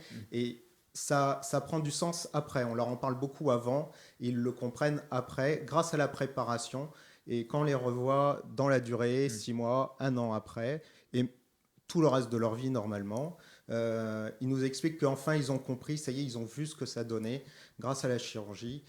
Ils ont perdu du poids. Grâce à la diététique, ils vont réussir aussi à maintenir cette perte de poids grâce à l'activité physique. Alors, ce que je comprends en tout cas, c'est que vous faites beaucoup de pédagogie avec les patients. Hein. Tout à fait. La pédagogie est essentielle. On parle d'éducation thérapeutique, c'est-à-dire donner des outils aux patients pour qu'ils puissent réussir par lui-même à changer de vie. Merci Alexandre, merci beaucoup d'avoir accepté notre invitation. Vous allez céder votre place à notre coach sportive. Elle s'appelle Manon Chifolo. Bonsoir Manon. Bonsoir. Alors, vous mettez en place des programmes personnalisés pour les personnes atteintes de pathologies chroniques sur prescription d'APA, activité physique adaptée, que les médecins, je le rappelle quand même, c'est toujours intéressant, peuvent prescrire depuis mars 2017 à leurs patients atteints de maladies chroniques. Alors, vous prenez en charge des patients qui ont été opérés au bout de combien de temps ? Alors, au bout de entre 1 à 2 mois après l'intervention chirurgicale. Dès qu'il y a possibilité donnée du chirurgien. Par contre, ce qui peut être fait immédiatement après l'intervention, c'est la marche pour vraiment maintenir un mode de vie actif. Vraiment. Comment est-ce que vous les prenez en charge, ces patients ? Alors, dans un premier temps, j'effectue un bilan de conditions physiques initiales pour évaluer vraiment les aptitudes et les capacités physiques des patients. Et ensuite, par la suite, pour mettre en place un programme personnalisé et donc une prise en charge progressive et adaptée. Et ce sont des programmes sur quelle durée ?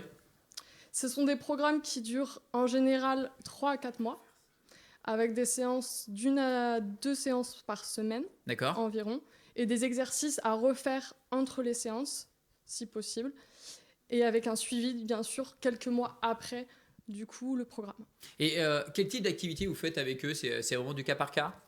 C'est vraiment personnalisé. Après, dans un premier temps, d'abord, il y a une reprise progressive à une activité physique modérée, donc avec des exercices de renforcement musculaire pour les membres inférieurs, supérieurs et la sangle abdominale.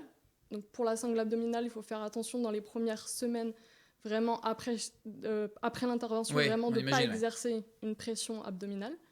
Et dans un second temps, une activité physique un peu plus soutenue, où là, on va plus solliciter vraiment le système cardiovasculaire et respiratoire.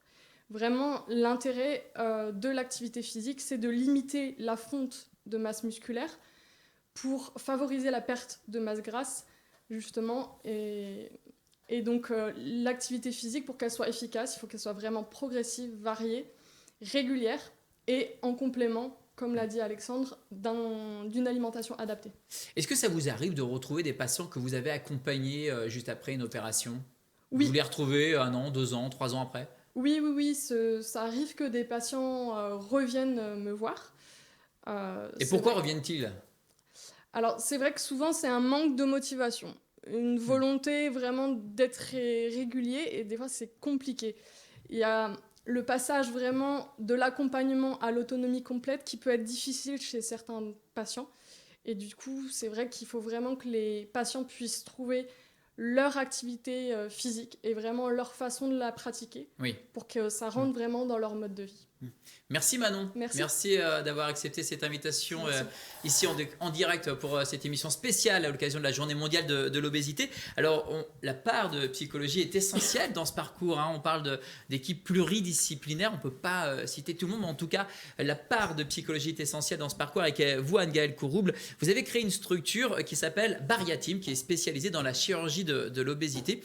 Et vous avez même une chaîne YouTube que j'invite tout le monde à aller voir, bien sûr, qui s'appelle Bariateam, tout simplement. Vous avez la particularité d'accompagner les patients de façon digitale. Expliquez-nous comment ça fonctionne. Oui, en fait, j'ai fait toute une série de vidéos. Je me suis rendu compte que finalement, dans l'accompagnement du patient, il y avait beaucoup de choses que je répétais et que finalement, on prenait beaucoup de temps en consultation pour dire des choses qui finalement pouvaient vraiment être déjà intégrées par le patient. Ce qui fait que j'ai fait une série de vidéos thématiques qui permettent aux patients déjà de faire ce cheminement.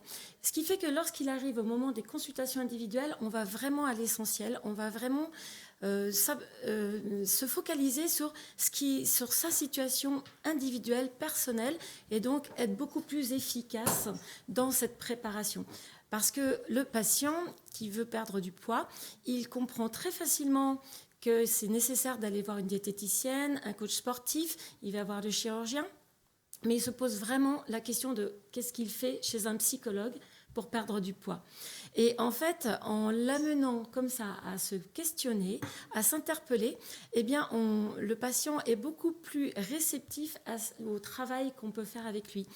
On voit bien que la chirurgie de l'obésité, c'est une problématique qui s'inscrit sur du long terme. Et si on veut réussir sa chirurgie, le professeur Krems disait qu'il y a un certain nombre d'échecs, presque 30%, donc c'est pas négligeable. Et on se rend bien compte que si on veut réussir sa chirurgie, c'est important de s'inscrire dans le temps, de rester motivé dans le temps, de garder tous les changements alimentaire, activité physique, il faut les maintenir, même dans 5 ans, même dans 10 ans, même si on a 3 enfants, même si on a changé de travail. Voilà. Et toute la difficulté est là. Souvent, le patient est très motivé au départ, il a vu le chirurgien, il est inscrit dans un parcours, il se sent porté par ce parcours, par tous ces professionnels. La vraie problématique, c'est de maintenir un lien suffisamment fort pour que dans 3 ans, dans 5 ans, dans 10 ans, ce patient continue à faire de l'activité physique quasiment tous les jours, à maintenir son comportement alimentaire, le fractionnement, etc. Et ça, c'est vraiment un enjeu qui est compliqué. Et avec Bariateam, j'ai créé cette structure en m'associant avec une patiente témoin qui a été opérée, et on fait des consultations de groupe tous les mois. On aborde un thème. Et finalement, il y a entre 50 et 100 personnes qui sont là, qui sont connectées, et des personnes qui démarrent le parcours, des gens qui ont eu une sleeve ou un bypass il y a 6 ans, même il y a 11 ans. Et tout le monde est là, tout le monde pose ses questions, et ça permet comme ça de maintenir la motivation. Aussi bien pour les personnes qui sont en début de parcours. Pour le sport, c'est pareil. Exactement. Et c'est vrai que ce côté digital, aujourd'hui, il est vraiment soutenant et favorisant, parce qu'on peut continuer à maintenir ce côté dynamique de groupe malgré les conditions sanitaires. Puis c'est pas comme si on avait l'habitude de faire des visios en ce moment, quand même. Non, c'est une période de Covid. Bon, voilà. Maintenant, je pense que c'est rentré quasiment dans les mœurs. Quel est votre rôle dans les étapes du parcours chirurgical ? Alors, il y a 3 étapes. Donc, la première étape, c'est la préparation. Le rôle du psychologue, c'est déjà d'évaluer les risques, d'évaluer s'il y a des problèmes psychologiques ou psychiatriques.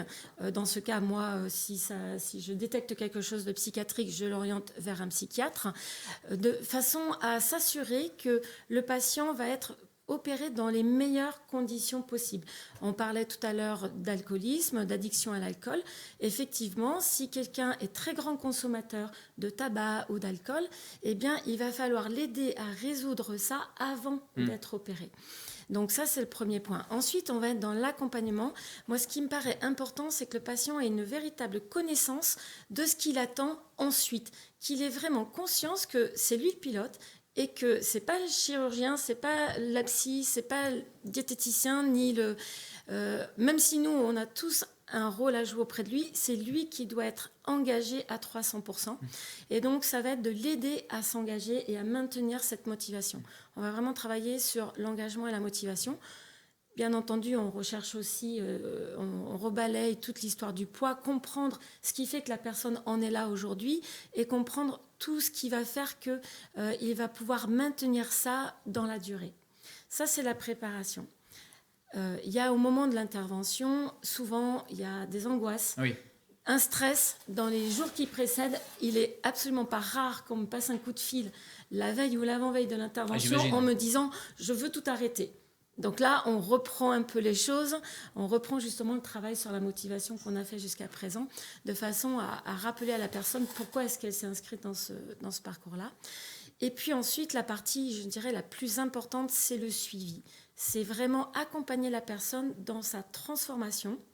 Ce qu'il faut bien comprendre, c'est que ça n'est pas qu'une question de poids, ça n'est pas qu'une question de transformation morphologique. Ça a un retentissement sur le couple. Il faut savoir qu'un couple sur 2 divorce après une chirurgie bariatrique. Ça a aussi du retentissement sur l'activité professionnelle. Énormément de patients, au bout d'1 an et demi, 2 ans après l'intervention, veulent vraiment veulent changer de métier. C'est très fréquent. Il y a autant de changements, parce que c'est vrai que moi je me regardais avec le professeur Krebs en disant 1 sur 2 divorces. Attends, pas tout à fait quand même. Alors, ça dépend peut-être j'ai un des doute, études. Anne-Gaëlle. Alors peut-être que notre témoin va nous dire, hein, j'en sais rien, mais... Alors, ça dépend peut-être des études. On n'a peut-être pas les mêmes sources. C'est aux États-Unis, Toujours est-il que- pas en France. Oui, hein, c'est c'est aux vrai, États-Unis. absolument, hein. absolument. Voilà, c'est ça. Alors, peut-être, peu importe. Non, mais j'entends la transformation. Dans ma Anne-Gaëlle, pratique, bien je sûr. peux vous présenter de très nombreux patients qui ont remis en cause le couple. Et pour la petite anecdote, j'ai quand même un patient dont la femme est partie au moment où il se faisait opérer. Et il y en a quand même vraiment, c'est pas négligeable. Non, mais j'entends, bien sûr. Il faut prendre ça avec sérieux. C'est très fréquent. C'est vraiment très fréquent. Bah, on peut comprendre C'est que là, peut-être cette pas 1 sur transformation... 2, mais en tout cas, c'est mais extrêmement fréquent. ça arrive. Ah, Ces transformations que morphologiques dans a la aussi des population conséquences, générale. et, à la fois sur le travail et sur la vie de couple, et ça, on peut l'entendre aisément. Voilà. Une autre problématique aussi que rencontrent les personnes, c'est il se passe toute la première année de la transformation, c'est la lune de miel. Tout va très bien dans le meilleur des mondes, sauf cas particulier, mais en général, ça se passe très bien. Tout fonctionne. Et ça commence à se durcir au bout de 2 ans, 2 ans et demi. C'est la raison pour laquelle moi, j'accompagne les patients pendant au moins 3 ans. D'accord. Une difficulté qui est fréquente, c'est le décalage entre l'image que les personnes ont de leur corps et la réalité. De très nombreuses personnes se voient encore obèses, même 4-5 ans après la chirurgie, alors qu'elles ont un gabarit tout à fait normal. Et ça, c'est une vraie difficulté. Et c'est là que ce qui me paraît important, c'est de créer l'alliance thérapeutique avec le patient, une alliance thérapeutique suffisamment forte pour que s'il y a un grain de sable à un moment donné, le patient ait le réflexe de venir reprendre contact. Et c'est la raison pour laquelle moi je leur propose une réunion collective tous les mois de façon à maintenir ce contact et que s'il y a une difficulté, ils aient le réflexe de venir voir. Merci Anne-Gaëlle. Alors, vous avez évoqué effectivement ce parcours post-op. Quel est le suivi du patient, professeur Krebs? Je pense qu'on a déjà pratiquement tout dit. C'est-à-dire, J'ai encore une question sur le parcours post-op. On a surtout insisté sur le fait que finalement, la chirurgie, l'acte chirurgical, l'opération, était qu'une étape dans l'ensemble du parcours.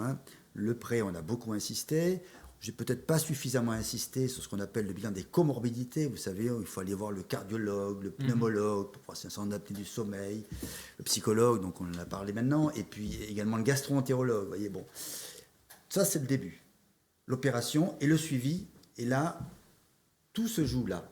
C'est-à-dire globalement, effectivement, sur la durée, il faut assurer la continuité, les problèmes psychologiques, problèmes de couple, peut-être un peu moins importants en France, quand même. Il faudrait rassurer nos auditeurs, nos spectateurs, quand même.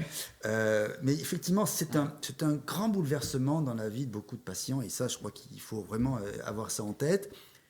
On a un grand problème quand même en France, c'est celui-là, c'est que le pourcentage de patients qui continuent à être suivis régulièrement est relativement faible, et ce qui interpelle d'ailleurs nos autorités de santé. Ça s'appelle le patient perdu. Exactement, il y en a un petit peu trop, justement. Alors, peut-être un peu de notre faute, parce que nous ne sommes peut-être pas suffisamment bien organisés. Et vous voyez qu'on on fait tout cela pour ça. L'information est importante, telle que ce soir. On dit vraiment c'est essentiel, le suivi, parce que finalement, c'est la garantie du succès à long terme. Et le dernier point qui me semble important, si vous voulez, c'est de toujours avoir en tête pour nous de passer le patient au centre du problème. Parce que 9 fois sur 10, ce que je m'aperçois, c'est qu'en fait, ils ne viennent plus parce qu'ils sont tellement bien que j'ai plus besoin de voir les docteurs ou les accompagnants. Ouais.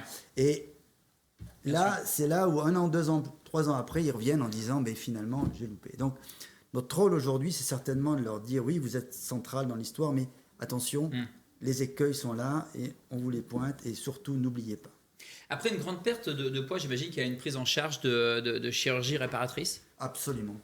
Absolument, parce que vous imaginez une perte de poids massive, la graisse est partie et effectivement, la peau peut se distendre, c'est une évidence. Et donc là, on fait appel aux chirurgiens plastiques. Donc nous avons une équipe très forte à la clinique Bretéché autour de cela, et donc qui permet de, refaire, une silhouette qui devienne tout à fait conforme au poids, si je puis dire. Voilà. Et ça me permet effectivement alors, de refermer cette parenthèse post-op. Pourquoi ? Puisque concernant cette partie post-opératoire, eh bien, ça fera l'objet d'une deuxième émission en mai, chirurgie de l'obésité et après. Et nous aurons justement l'occasion de recevoir l'équipe de chirurgie esthétique. Docteur Sina, docteur Spiliopoulos, quels sont les résultats d'une chirurgie bariatrique ? Quelles sont les attentes, les attendus en tout cas, en termes de résultats ? Alors, l'attendu, c'est la perte de poids qui est aux alentours de 35 à 45 kilos en moyenne. C'est entre 65 et 75% de l'excédent de perte de poids. C'est une amélioration de la qualité de vie des patients qu'on vient de citer. Ça dépend un peu de la technique, d'une technique ou de l'autre. C'est aussi un regain de confiance en soi, une amélioration des comorbidités, une réduction par exemple du diabète si c'est une sleeve dans plus de 70% des cas et en cas de bypass c'est dans 80 voire plus % des cas. Pratiquement toutes les personnes qui étaient appareillées, presque la plupart qui étaient appareillés avant la chirurgie bariatrique sont au bout de 6 mois désappareillés parce qu'ils n'ont plus le syndrome de l'apnée du sommeil. D'accord, très bien. On améliore aussi plusieurs traitements concernant le diabète, dont on diminue la posologie, voire même on peut stopper même le traitement pour le diabète au long cours. Donc on joue, comme on l'avait cité, sur et le poids et les complications qui sont inhérentes, qui sont liées à ce problème de poids. Donc, la chirurgie, j'ai envie de dire, certes, reste une étape parmi bien d'autres, mais c'est pas parce que je suis chirurgien que je dois le dire, c'est une étape quand même cruciale, car aujourd'hui, c'est ce qui a été démontré, c'est ce qui marche le mieux. Oui. Mais pour qu'on ait un résultat et un succès au long cours, il faut que cette chirurgie soit entourée, encadrée, tant en amont qu'en aval, pour pouvoir arriver à terme. Et pour revenir au suivi post-opératoire des patients, il y a de plus en plus maintenant aujourd'hui des logiciels et des applications qui permettent le suivi au long cours. Donc on revient sur le digital, c'est ce qui marche le mieux. Je suis un peu étonné des chiffres qui ont été avancés tout à l'heure de 30% de reprise de poids. C'est pas dans notre série personnelle en tous les cas. On a recensé sur 15 ans quand même de suivi sur des patients. On est à moins de 10% d'échecs sur le plan pondéral. Donc la réalité, elle est où ? Elle est sur le suivi. Et là, on ne cesse de le dire et on insiste beaucoup sur le suivi. Mais le suivi dépend également de la bonne préparation en amont. Comme tous ces intervenants qui viennent de citer un peu, étape par étape. Le patient reste acteur de sa guérison parce qu'il s'agit d'une maladie, l'obésité. C'est une maladie chronique reconnue par l'Organisme mondial de santé, on rappelle. Et pour la vaincre, il faut que le patient soit propre acteur de sa guérison. Parce que s'il est perdu de vue, s'il a arrêté au bout de 2 ou 3 ans son suivi, nous, on n'y peut rien, quoi. On leur dit qu'il faut venir voir le médecin nutritionniste, l'endocrinologue, le chirurgien 2-3 fois par an. Au moins les 5 premières années, mais s'il ne vient pas, on les rappelle. D'où l'intérêt d'avoir une bonne coordination derrière, qui va rappeler les patients, qui va aller les suivre, les applications qu'on a mis en place. Mais en tous les cas, en termes de résultats, c'est des résultats qui sont, grâce à la chirurgie, extrêmement intéressants pour les patients et pour les complications également. Docteur Spiliopoulos, autre résultat ? Oui, alors, concernant les maladies métaboliques, déjà, très souvent, on utilise le terme rémission. Rémission, ça veut dire que la maladie peut-être est toujours là, mais on n'a aucune symptomatologie liée à cette maladie. On considère guérison l'absence de symptomatologie qui dure plus de 5 ans. Donc, concernant le diabète de type 2, en utilisant l'intervention indiquée, on arrive à des taux de guérison de 95% ou de rémission. De rémission, oui. Oui, de rémission. Le taux est moins fort pour l'hypertension, c'est-à-dire atteint une rémission d'environ 80% ou 85% des patients. Les apnées de sommeil, presque 90%. Les dyslipidémies et la comorbidité qui donnent les taux de rémission les moins performants. parce qu'on considère qu'il s'agit d'un problème qui ne dépend pas forcément du surpoids. D'accord. Et bien évidemment, les autres conséquences comme l'infertilité, etc., on bénéficie de la perte pondérale. Alors, un mot très rapidement concernant la stéatose hépatique. La stéatose hépatique est l'accumulation, en fait, le dépôt de graisse au niveau du foie, qui actuellement aux États-Unis est la première cause de cancer du foie. Donc, et ça, c'est un chapitre énorme, la relation entre le surpoids et le cancer, mais en obtenant la mobilisation de la graisse du tissu hépatique, on optimise le fonctionnement et quelque part, on écarte le risque de cancer. Voilà. Bon, effectivement, ça donne d'excellents résultats. Moi, je vous propose la preuve, eh bien, tout simplement, de ces résultats avec une patiente qui est avec nous. On l'accueille avec grand plaisir, puisque qui mieux que les patients pour nous parler de leur expérience. On a la chance d'avoir avec nous Angélique Rossignol. Bonsoir Angélique. Bonsoir. Alors, merci d'avoir accepté cette invitation pour cette émission spéciale. Première question toute simple, comment allez-vous ? Très bien, toujours en couple. Ah, voilà, ça c'est bien, déjà. Vous avez le sourire, donc ça nous fait très plaisir. Alors, vous avez été opéré en janvier 2019 d'un bypass à Santé Atlantique. Avant l'opération, vous pesiez combien ? J'étais à 126,6 kg. Alors, quand on vous voit, j'ai du mal à m'imaginer que vous étiez à ce poids-là. Vous avez perdu combien de kilos ? 76 kg. Et donc, vous pesez ? Entre 49,5 kg et 51 kg. C'est une grande fourchette. Je suis stable aujourd'hui. Quel a été le déclic pour consulter pour votre obésité ? Le déclic, ça a été ma vie de tous les jours. La difficulté à faire plein de choses, des gestes quotidiens, se mettre à genoux pour mes enfants. J'ai un petit garçon qui est autiste et aussi j'ai pris conscience que lui n'avait pas conscience du danger et que si jamais il venait à traverser la route, je serais incapable de le rattraper, de courir après. Donc pour moi, ça a été le déclic. Et au moment où vous avez enclenché donc, cette démarche, comment ça s'est passé ? J'ai été voir mon médecin traitant. D'accord. Qui savait de toute façon que j'avais déjà fait plusieurs démarches dans la perte de poids, les régimes yo-yo, les reprises. Et donc, je lui ai parlé de la chirurgie et il m'a dit, il n'y a pas de souci, on y va. On y va. Et donc, j'ai choisi mon chirurgien moi-même. Donc, j'ai été opérée par le docteur Sina à la clinique Saint-Augustin. J'ai été accueillie par Céline, sa coordinatrice et sa secrétaire. Ce qui m'a plu déjà directement, c'est cette bienveillance. Je n'ai pas été jugée, on ne m'a pas reproché, on m'a vraiment bien expliqué que c'était une maladie. Parce qu'en général, quand on va chez le médecin, on nous dit toujours que c'est de notre faute, qu'on n'a qu'à changer nos habitudes. Et c'est vraiment cette bienveillance qui m'a vraiment plu dans cette équipe. Dans quel état d'esprit vous étiez lorsque vous avez démarré cette prise en charge médicale qui a duré 7 mois ? J'étais sereine. Sereine, vraiment, combative ? Comment ? Combative ? Combative, sereine, parce que j'étais vraiment bien entourée. Moi, et comment est-ce que vous êtes senti justement au milieu de tous ces professionnels de santé ? Parce qu'on parle d'équipe pluridisciplinaire, on l'a vu, c'est une équipe très nombreuse. Comment est-ce que vous êtes senti, vous, en tant que patiente ? Et en fait, ils nous donnent des clés, chacun à leur tour, pour ouvrir des portes. Et c'est à nous, on est acteurs de la chirurgie. Et c'est à nous d'ouvrir ces portes grâce aux clés qu'ils nous donnent. Bon, je vous pose pas la question de savoir comment s'est passée l'opération, visiblement pas trop mal, ça s'est bien passé, bravo docteur Sina. Outre la perte de poids, qu'est-ce qui a été bénéfique pour vous ? Tout est bénéfique, les gestes du quotidien sont beaucoup plus simples, des gestes anodins, mettre une paire de chaussures par exemple, quand on est obèse, c'est très compliqué. Et voilà. Et qu'est-ce que... Pardon, allez-y. On est très heureux après. En tout cas, ça a l'air, parce que vous avez le sourire, vous êtes là ce soir pour nous, donc ça nous fait déjà plaisir. Qu'est-ce qui a été compliqué pour vous ?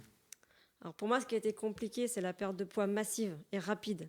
Parce qu'en 9 mois, j'ai perdu 100% de mon excès de poids. Donc ça a été très rapide. Ah, c'est énorme, ouais. Oui, j'ai eu très très peur. Parce que quand on m'a dit non, vous ne descendrez pas en dessous de 72 kilos, à peu près, et qu'à 9 mois post-op, j'étais en dessous de 64 kilos, j'ai eu très très peur. Alors c'est vrai qu'effectivement, c'est que d'un coup d'un seul, c'est qu'on sèche très vite, docteur Sina. Exact. Ça, on ne peut pas le déterminer en avance un petit peu sur l'excédent que je viens de citer, l'excédent de perte de poids. Ça s'appelle la PEP. Le pourcentage est très variable d'un individu à l'autre. Nous, on donne des chiffres. On donne des chiffres, comme je viens de le citer, par exemple, après une sleeve gastrectomie, on a des chiffres qui varient entre 45 et 65% de l'excédent de perte de poids, et après bypass, entre 65 et 75. Et si on monte encore de grade, après une chirurgie un peu plus mal absorptive, ce qu'on appelle la chirurgie métabolique, on est aux alentours de 80 à 85% de l'excédent de perte de poids. Mais on en voit des patients qui perdent 85 à 90% après une sleeve. C'est ce qui est fou d'ailleurs. Et on a à l'inverse des gens qui en perdent pas assez après un bypass. Mais bon, ça c'est une médiane qu'on donne en général, mais on peut pas la déterminer en avance. Et maintenant, Angélique, quel est votre suivi alors ? Eh bien, je suis toujours suivie régulièrement par la nutritionniste, par le docteur Sina aussi. Et aussi, un point très important, c'est la psychologie. Donc, je suis la chance d'être suivie par Anne-Gaëlle Courouble et via la plateforme Bariatim. Et c'est très, très important, la psychologie. Et qu'est-ce que vous aimeriez dire pour conclure aux personnes qui hésitent à se lancer dans cette aventure médicale ?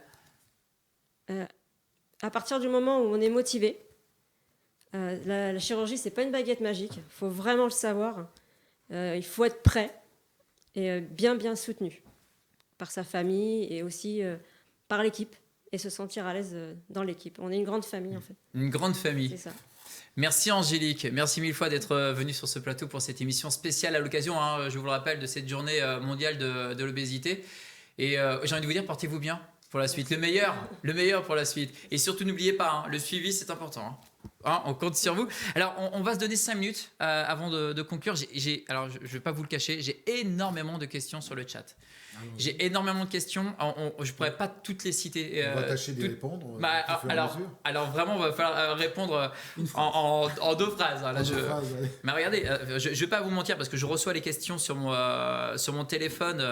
Voilà, enfin, on va pas le voir, mais voyez, tout ça, il y a tout ça là. Et là, vous voyez, il y a tout ça comme question. Donc, merci d'être aussi actif derrière votre écran. Alors, combien de chirurgiens au sein de l'équipe ? Vous êtes combien ? Nous sommes 4. D'accord, 4. Ça, c'est court, c'est parfait. Faut-il obligatoirement être orienté par son médecin traitant pour venir vous voir ? Être pris en charge par vous ? Non. Non, parce que, encore une fois, le message qu'on devrait passer, qu'il s'agit d'une maladie chronique, on ne cesse de le dire. Malheureusement, effectivement, le message ne passe pas comme tel à tous nos correspondants ou à tous les médecins généralistes. Le patient peut prendre directement rendez-vous avec le centre, avec le chirurgien en question, par le biais de la secrétaire. L'hospitalisation dure combien de temps, professeur Krempf, après une chirurgie ? C'est plutôt les...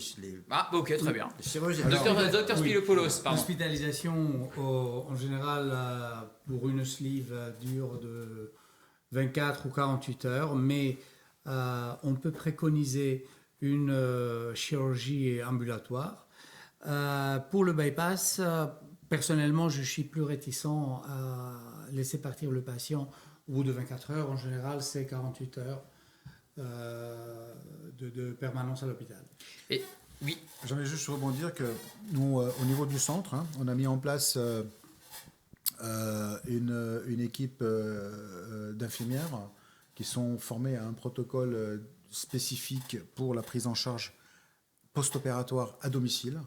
Ce qui fait que les patients ils ne sont pas mis à la rue le soir même de l'intervention si c'est en ambulatoire ou le lendemain.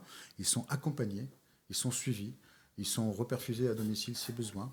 On leur passe des médicaments par voie intraveineuse et on les suit pendant 4-5 jours. D'accord. Parce que s'il y a une complication, c'est là où ça peut arriver les 4-5 premiers jours. Donc dans la mesure où, si on prend dans un établissement de santé aujourd'hui, c'est la réalité, c'est ce qu'il faut se dire, c'est qu'on a quand même une infirmière pour 18 patients. Et quand on propose à un patient une prise en charge personnalisée, mais c'est dès le début une prise en charge personnalisée. Comme je dis, chaque patient a sa prise en charge. Et puis a sa chirurgie derrière, et son type de chirurgie, et sa technique. Alors, on n'arrive pas toujours à cibler bien et on peut toujours se tromper, mais également pour la prise en charge post-opératoire précoce, immédiate. D'accord. C'est qu'on prend en charge de A à Z, c'est le patient, il est unique pour les infirmières qui passent le voir à son domicile. Très bien. Soir même. Est-ce qu'on peut se faire opérer soit à Bretéché, soit à Santé Atlantique ? Est-ce qu'on peut choisir ? Oui, bien sûr. D'accord. Concernant, on a parlé de chirurgie réparatrice, est-ce que c'est pris en charge? Certains types de Certains types de chirurgie. Certains types de D'accord. chirurgie, voilà. Et puis, est-ce que, alors, question aussi, alors, les troubles de conduites alimentaires sont-elles des contre-indications, Dr Spiliopoulos? Oui, bien Ouais. sûr. Sont des contre-indications absolues, mais ne sont pas définitives. Exactement. Il ne s'agit pas d'une contre-indication définitive. C'est-à-dire qu'il faut traiter les troubles du comportement alimentaire et après opérer le patient. Et ce sera donc ma dernière question, et je vous la pose à tous les 5, puisque Angélique est toujours avec nous, juste à côté. Je vais commencer avec vous, Anne-Gaëlle Courouble. Donc ma dernière question, en quelques mots, quelle est pour vous et quelle doit être la place du patient? On en a beaucoup parlé pendant le parcours médico-chirurgical. En quelques mots, Anne-Gaëlle. Alors pour moi, c'est très simple. Le patient, c'est lui le pilote, c'est-à-dire que c'est lui qui a toutes les clés en main. Nous, on est des copilotes, on est là pour l'aider à le guider. Puisqu'on a, nous, nos compétences professionnelles. Mais celui qui va choisir de faire de l'activité physique, de faire du vélo ou de faire de la marche à pied, c'est lui. Et c'est donc lui qui va mettre en place tous les changements de mode de vie qui sont nécessaires. Angélique. On est totalement acteur de la chirurgie. Totalement acteur. Totalement vous acteur. confirmez, hein? Ah oui, totalement acteur. Très bien. Docteur Sina. Moi, je dis dès que le patient franchit le pas et traverse et passe par la porte, que ce soit la porte du chirurgien ou de l'endocrinologue ou du médecin nutritionniste, il a fait un gros pas déjà vers l'avant et vers une guérison. Voilà. Docteur Spiliopoulos.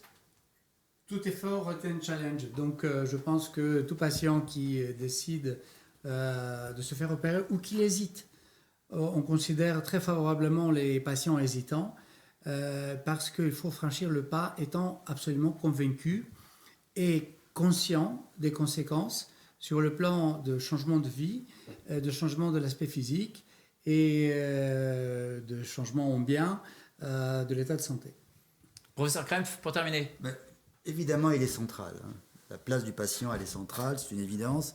Et moi, ce que je me plais à dire, c'est d'abord, elle est personnalisée, ça on a beaucoup parlé ce soir, mais avec quatre mots-clés, je peux dire. Donc, il faut qu'il soit informé. Beaucoup ne savent pas trop comment ça va se passer, qu'est-ce qui va arriver, et donc l'information est essentielle. C'est ce qu'on fait ce soir d'ailleurs. Deuxièmement, il faut qu'il soit préparé. On vous dit la chirurgie, ça ne vient pas comme ça, donc il faut qu'il soit préparé, sécurisé. On en a entendu parler tout à l'heure. C'est-à-dire que beaucoup sont très inquiets, surtout au moment où l'opération va arriver. Et donc là, il faut qu'ils se sentent en toute sécurité. Donc je pense qu'on peut parfaitement répondre à tout ça. Et dernier point, c'est accompagner tout le long de son parcours et en particulier en post-opératoire. Et j'espère que nous avons donc, avec mes invités, réussi à vous faire découvrir les différentes prises en charge proposées au sein du centre Elsan Obésité à Nantes et surtout que vous avez bien compris que tout au long du parcours, quel qu'il soit d'ailleurs, vous resterez au centre de la prise en charge par l'équipe pluridisciplinaire. Merci à tous nos professionnels de santé pour leurs interventions, à notre patiente Angélique pour son témoignage. Émission préparée par Cidalia dos Santos de la clinique Bretéché, réalisée par l'équipe du studio Production 44 by We Are Events. Merci à vous de nous avoir suivis. Portez-vous bien surtout. À bientôt. Belle soirée.